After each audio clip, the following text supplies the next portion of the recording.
Estamos a menos de 2 meses da Copa do Mundo de 2022. Em poucos dias sairá a lista definitiva de jogadores que defenderão a amarelinha esse ano lá no Catar. Se você é brasileiro e gosta de futebol, assim como eu, sabe o que esse momento representa para o torcedor, e pensando nisso e em dar aquela animada nas expectativas, hoje resolvemos trazer um conteúdo especial aqui no nosso canal, uma retrospectiva de dados, né, para a gente entender da onde a gente veio e o que esperar dessa turma agora na Copa do Mundo. Se hoje o momento é de incertezas em relação à seleção brasileira, levando-se em conta os últimos fracassos desde lá de 2002, não conquistamos um título e ainda tivemos aquele traumático 7-1 lá no meio do caminho aqui no Brasil, né? E não se sabe ao certo o que esperar do time de Tite, Neymar, Casemiro e companhia, como eram as expectativas que rondavam a seleção brasileira às vésperas da Copa do Mundo em suas edições anteriores. Isso é muito importante a gente entender e nos basearmos em dados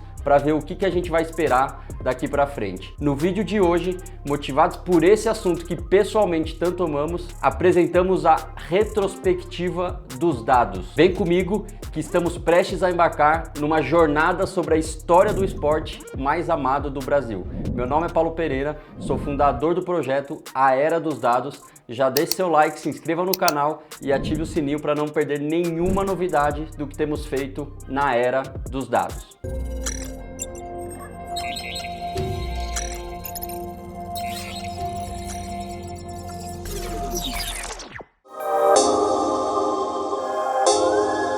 Voltemos no tempo para 1986. Reportagens na época com o título Decolagem Incerta escancaravam os problemas que alarmavam a comissão técnica dirigida por Tele Santana em seu segundo mundial consecutivo. Abre aspas. A seleção brasileira perde Cerezo e Dirceu. Fica com Zico, mas não consegue despertar a esperança de sucesso na Copa do México. Fecha aspas. Os textos eram de um pessimismo que deve ter deixado muitos leitores desesperados naquela época. E assim foi. Nas quartas de final, o Brasil foi eliminado pela França em uma partida que terminou em 1-1 e foi decidida nos pênaltis. Zico, que era o craque incontestável na época, desperdiçou a sua cobrança. Se em 1986 o pessimismo se mostrou correto, 16 anos antes, a campanha do tricampeonato, também no México, foi anunciada com o mesmo grau de pessimismo. Só para lembrar, isso foi em 1970, quando ganhamos lá o tricampeonato. Na época saiu: existem sérias dúvidas de que nosso time consiga chegar às finais. Fecha aspas. E outra notícia que saiu também. Para os brasileiros, acostumados com a discutível ideia de que tem o melhor futebol do mundo, é meio constrangedor aceitar um terceiro ou quarto lugar numa disputa desse tipo. Mas a verdade é que, nas circunstâncias atuais, se o Brasil chegar a uma dessas colocações, já terá conseguido uma grande vitória. Fecha aspas. Essas matérias falavam tudo isso lá na época, mas se a gente comparar com hoje, não tá tão diferente. Por isso que a gente tá trazendo isso aqui para mostrar o que a gente vai esperar lá na frente. E não precisamos nem falar do que aconteceu, né? Foi um show à parte. O Brasil, com um verdadeiro esquadrão, jantou aquela Copa do Mundo, impulsionado por um Pelé extremamente inspirado e craques como Rivelino, Jairzinho, Carlos Alberto e Gerson, encantou o mundo inteiro com um futebol extremamente bem jogado naquela que é considerada a melhor seleção brasileira de todos os tempos. Na minha opinião, não é só a seleção brasileira, acho que a seleção mundial, aquela de 70, acho que nunca teve outra igual em todo o planeta. Depois do Tri, em 70, foram 24 anos de expectativa pela quarta conquista em 1994. Essa é a primeira Copa que eu lembro, hein? E naquele período que antecedeu a conquista, muito se questionava sobre o trabalho do então comandante da seleção brasileira, Carlos Alberto Parreira,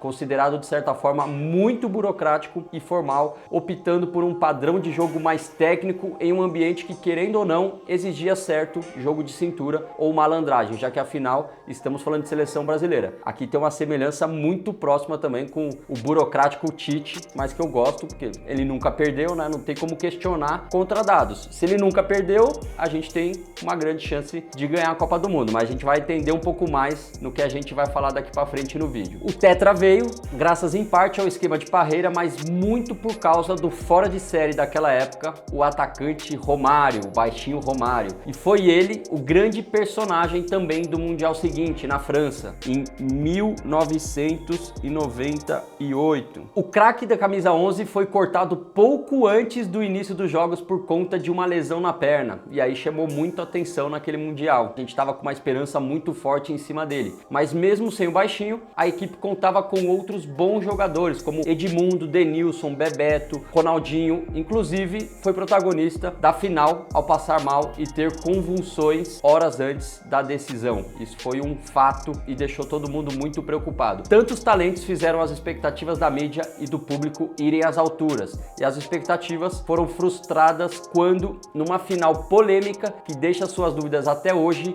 o Brasil perdeu para o Algoz França por 3-0 e viu a chance do Penta ir por água abaixo. E por falar em Penta, em 2002, desacreditada e reforçada pelo técnico Felipão, contratado às pressas para tapar os buracos, a seleção comandada por Ronaldo, Rivaldo, Ronaldinho Gaúcho superou todas as expectativas e conquistou o posto de pentacampeã do mundo, posto esse que não alcançado por ninguém até hoje. Aí lá em 2006, freando a euforia pós-título lá de 2002, colocava-se em dúvida a capacidade do principal jogador da seleção brasileira, Ronaldo. Há 80 dias da Copa do Mundo, o jogador mais famoso do mundo é considerado gordo e desmotivado. Isso saiu na época. De qualquer maneira, as expectativas eram muito altas para uma seleção que tinha em seu elenco os melhores jogadores do mundo no auge de suas carreiras, como Kaká, Ronaldinho Gaúcho, Robinho, Adriano, tinha mais um monte ali. No meio do caminho, entretanto, dúvidas começaram a surgir, já que notícias divulgadas na época davam a entender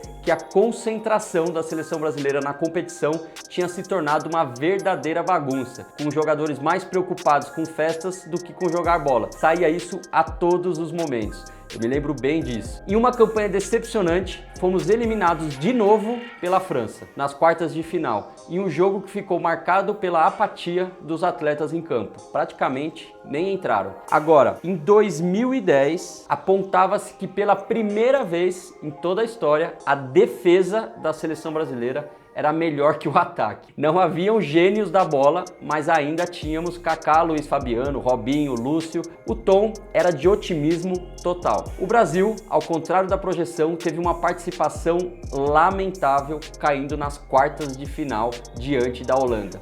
De novo. Agora, 2014. Não vamos nem falar muito, né? Porque ainda não superamos. E todo mundo lembra, né? Aqui no Brasil, aquela esperança que todo mundo tinha de ganharmos mais uma Copa do Mundo e não deu certo. Com a Copa sendo sediada aqui no nosso país, depois de mais de 60 anos, as expectativas em torno da seleção eram tão grandes que mesmo com um time tecnicamente inferior aos adversários, a gente sonhava muito, a gente tinha certeza que ia ganhar aquela Copa. Entretanto, perdemos Neymar ao longo da competição até conseguirmos chegar na semifinal, mas contra uma Alemanha que estava implacável. Não deu certo e todo mundo lembra o que aconteceu. Pelo menos a Argentina também não venceu, né? A gente também não pode querer tudo. Agora, imagina como teria sido pior eles vencendo a Copa do Mundo aqui no Brasil. E por fim, 2018, com a torcida já se recuperando daquele maior baque da história do Brasil no futebol, as expectativas eram bem mistas, com poucas pessoas acreditando que teríamos chances e outra campanha apática,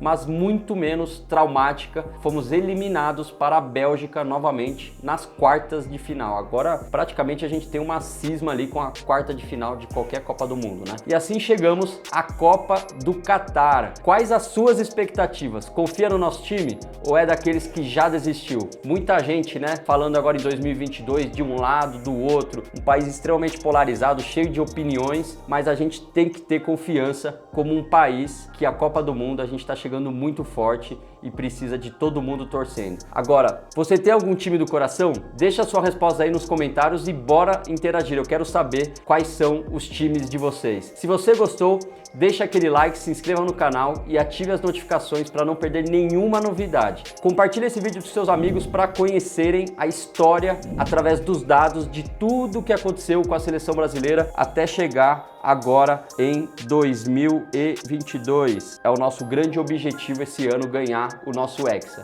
Quero muito que você compartilhe esse vídeo. É muito importante quando todo mundo chegar para torcer, saber da onde a gente veio e saber o que espera nessa Copa do Mundo. Até o próximo vídeo aqui na Era dos Dados.